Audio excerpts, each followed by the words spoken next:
કાળઝાળ ગરમીનો પ્રકોપ વધતા આજે શાકભાજીની આવકમાં ઘટાડાની સાથે તેના ભાવમાં વધારો જોવા મળ્યો છે, જેમાં અમદાવાદના એપીએમસી માર્કેટમાં આજે શાકભાજીના ભાવમાં 10થી 20% વધારો નોંધાયો છે, જેના લીધે ગૃહિણીઓનું બજેટ ખોરવાઈ ગયું છે.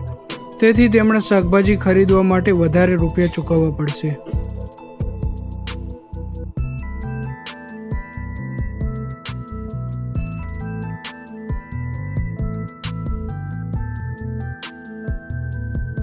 સામાન્ય રીતે ઉનાળાની ગરમીનો કહેર વર્તાતા શાકભાજી, ફૂલો, ફળો જેવી વસ્તુઓ મોંઘી બની જતી હોય છે.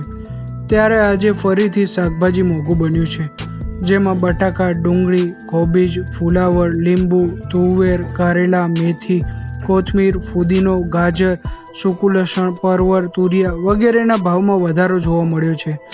સૂત્રો અનુસાર જાણવા મળે છે કે હજી જેમ જેમ ગરમી આકરી બનતી જશે તેમ તેમ શાકભાજી મોંઘું બનશે તેવી શક્યતા રહેલી છે.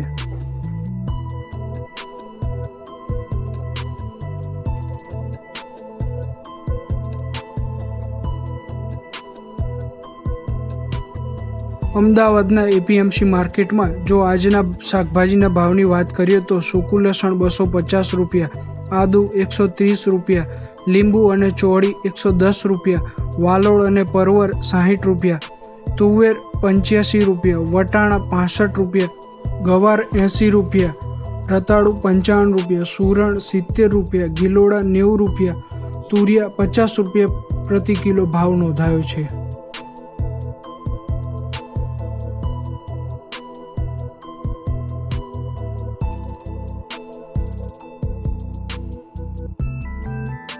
આ સિવાય કાકડી 40 રૂપિયા, બટાકા 24 રૂપિયા, ડુંગળી 18 રૂપિયા, રીંગણ 16 રૂપિયા, કોબીજ 12 રૂપિયા, ફુલાવર 15 રૂપિયા, ટામેટા 10 રૂપિયા, મરચાં અને ગલકા 30 રૂપિયા, ભીંડા 42 રૂપિયા, મેથી 27 રૂપિયા, કોથમીર 17 રૂપિયા, ફુદીનો 20 રૂપિયા તથા ગાજર, દૂધી અને સરગવો 22 રૂપિયા પ્રતિ કિલો ભાવ નોંધાયો છે.